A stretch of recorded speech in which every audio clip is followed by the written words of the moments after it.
नमस्कार.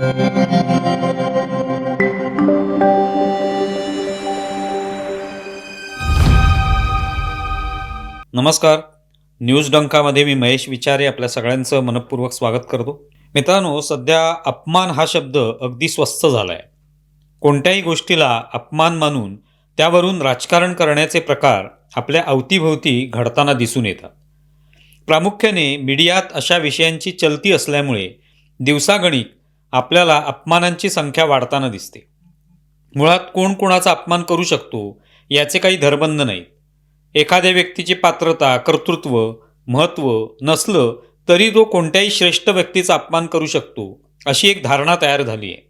महाराष्ट्राचे मंत्री गिरीश महाजन यांनी 26 जानेवारी अर्थात प्रजासत्ताक दिनी भारतरत्न डॉक्टर बाबासाहेब आंबेडकर यांचा अपमान केला, अशी एक चर्चा दिवसभर माध्यमात दाखवली गेली. त्याला फोडणी देण्याचं काम अनेक तथाकथित पत्रकार, विचारवंत, पुरोगामी, विरोधी पक्षातील नेते वगैरेंनी यथाशक्ती केलं. सुट्टीचा दिवस असल्यामुळे त्यांनाही वेळ जात नसावा, त्यामुळे त्यावर भाष्य करणं आणि आपल्या डोक्यातील वैचारिक गोंधळ लोकांसमोर मांडणं हे काम त्यांनी करून दाखवलं. अशा काही अपमानांची चर्चा या 2 दिवसात बरीच झाली. तर गिरीश महाजन यांनी आपल्या भाषणात भारतरत्न डॉक्टर बाबासाहेब आंबेडकर यांचा उल्लेख केला नाही म्हणून महिला वन अधिकारी माधवी जाधव यांना संताप आला. त्यांनी त्या कार्यक्रमादरम्यानच गोंधळ घातला. त्यांचा व्हिडिओ सगळीकडे व्हायरल झाला. नंतर त्या पत्रकारांशी संवाद साधताना दिसल्या आणि महाराष्ट्रातून बाबासाहेबांचं नाव पुसण्याचा हा प्रयत्न असल्याचं वक्तव्य त्यांनी केलं. मग काय, सोशल मीडियात माधवी जाधव यांना वाघिणीची उपमा देत सगळ्यांनी गिरीश महाजन यांच्यावर यथेच्छ हात धुवून घेतले. भाषणांमध्ये महापुरुषांच्या नावांचा उल्लेख करणं, त्यांच्या कार्यकर्तृत्वाचं स्मरण करणं ही एक प्रथा आहे. त्यात प्रत्येकजण आपापल्या पद्धतीने महापुरुषांची निवड करत असतो. कुणी छत्रपती शिवाजी महाराज, कुणी शाहू फुले आंबेडकर, कुणी डॉक्टर बाबासाहेब आंबेडकर, कुणी महात्मा गांधी यांची नावं घेऊन आपल्या भूमिका व्यक्त करत असतो. एकाने एका महापुरुषाचं नाव घेतलं आणि दुसऱ्या महापुरुषाचं नाव घेतलं नाही म्हणून अपमान होत नाही, पण मानायचं असेल तर अपमान मानला जातो.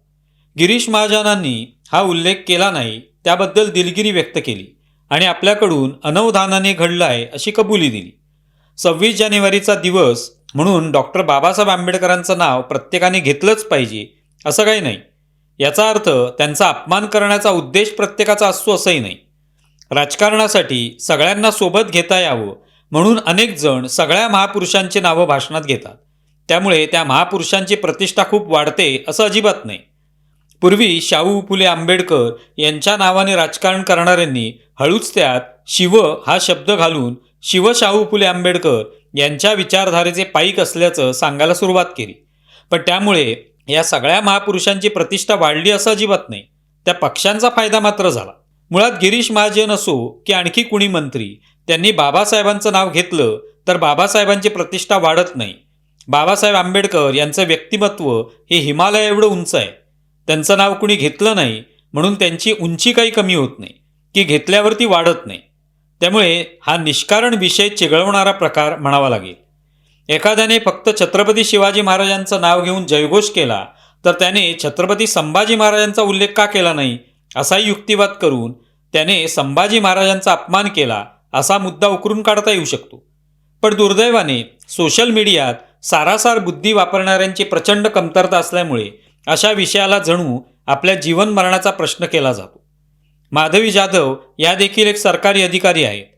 त्यांना ही नाराजी गिरीश महाजनांपर्यंत पोहोचवता आली असती, पण तसं न करता त्यांनी आंदोलनाचा पवित्रा घेतला.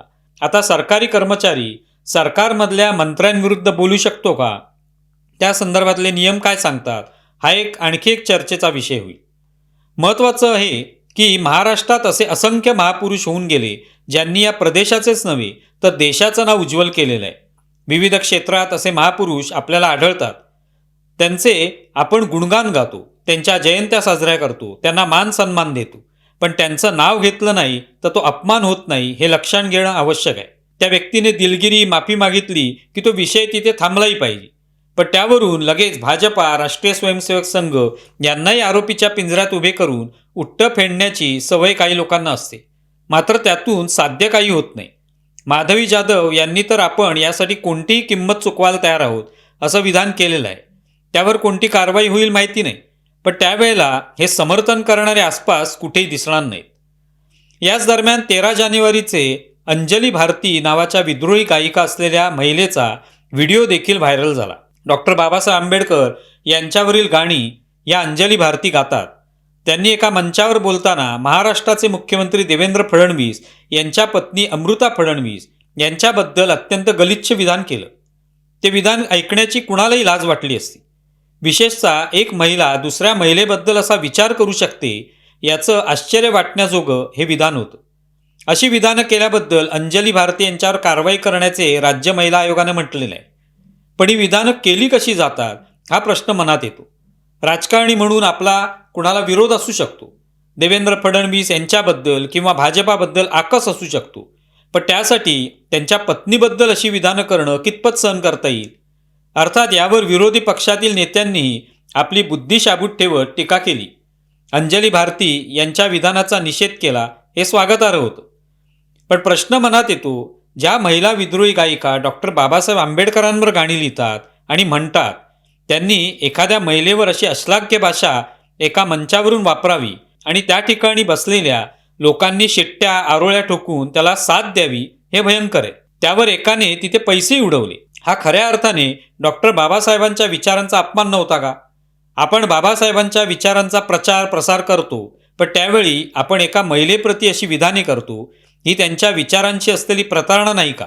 याचं भान यायला नको. यावर ते तथाकथित विचारवंत पुरोगामी पत्रकार चकार शब्द बोललेले नाहीत. कारण या सगळ्या मंडळींचा उद्देश हा फक्त आणि फक्त राजकारण एवढाच असतो. त्यांना कुणाच्या अपमानाशी कुणाच्या सन्मानाशी कसलंही देणं घेणं नसतं. आपला कार्यभाग साधता आला ना, यावर त्यांचा दांडगा विश्वास असतो. खरं तर अपमान कशाला म्हणतात याचीच व्याख्या ज्यांना माहिती नाही, ते रोज उठून अपमान झाला म्हणून आरडाओरडा करत असतात. धाराशिवमध्येही असाच प्रकार घडला. तिथे प्रजासत्ताक दिनाच्या कार्यक्रमात डॉक्टर बाबासाहेबांचा फोटो नसल्यामुळे मुरुम नगर परिषदेच्या कार्यकारी अधिकाऱ्यावर शाईफेक करण्यात आली. त्यावर लगेच मनुवादी, जातीयवादी अशी लेबलं लावण्यास सुरुवात झाली. फोटो लावला नसेल तर तो लावण्यास सांगता आला असता, पण तसं न करता शाईफेक करण्याचा पर्याय निवडण्यात आला. त्यातून काय झालं, काय हाती लागलं? महाराष्ट्रातील महापुरुषांनी आखून दिलेल्या मार्गावर चालणं हे आपलं कर्तव्य आहे, पण त्यांनी आखून दिलेल्या मार्गावर दुसऱ्याने चाललं पाहिजे, आपण मात्र चालणार नाही, हेच जणू आजकाल पाहायला मिळतं. महाराष्ट्राचे माजी राज्यपाल भगतसिंह कोश्यारी यांना पद्म पुरस्कार घोषित झाल्यावर अशाच उथळ प्रतिक्रिया ऐकायला मिळाल्या. ज्यांनी महात्मा फुलेंचा, शिवरायांचा अपमान केला त्यांना कसा काय पुरस्कार दिला, अशी विचारणा सोशल मीडियात करण्यात आली. मुळात सोशल मीडियात कुणाच्याही वक्तव्यांचा कसाही अर्थ काढून त्याला झोडपून काढण्याची एक पद्धत तयार झाली आहे. आपल्याला हवा तसा सोयीस्कर अर्थ काढायचा, आपल्याला अपमान वाटतोय ना, मग तो अपमान असं म्हणत त्या व्यक्तीवर चिखलफेक करायची ही एक सवय बनून गेलेली आहे. आपण या महापुरुषांच्या पावलावर पाऊल टाकत नेमकं आयुष्यात काय केलं हे कधीही न सांगणारे दुसऱ्याने कसा अपमान केला हे सांगायला सदैव पुढे असतात. जे रस्त्यावर थुंकतात, वाहतुकीचे नियम पाळत नाहीत, हे महापुरुषांच्या कर्तृत्वाविषयी बोलण्यात अग्रेसर असतात. याबाबत प्रामुख्याने राजकारण करणाऱ्यांनी भान बाळगण्याची आवश्यकता आहे. आपल्याला कुणाचा राजकीय सूड उगवण्यासाठी अशा वक्तव्यांचा अर्थाचा अनर्थ करायचा असेल तर भविष्यात ते आपल्या विरुद्धही उलटू शकतं, याचं भान राखलं पाहिजे. महापुरुषांचे हिमालयाएवढे कर्तृत्व, त्यांचे नाव हे कुणी कधी पुसू शकत नाही. कुणामध्येही तेवढी क्षमता नाही, हे लक्षात घ्यायला हवं. तुम्हाला व्हिडिओ कसा वाटलाय जरूर कळवा. आमचा व्हिडिओ जास्तीत जास्त लाईक करा, शेअर करा आणि आमचे यूट्यूब चॅनल सबस्क्राईब करा. धन्यवाद.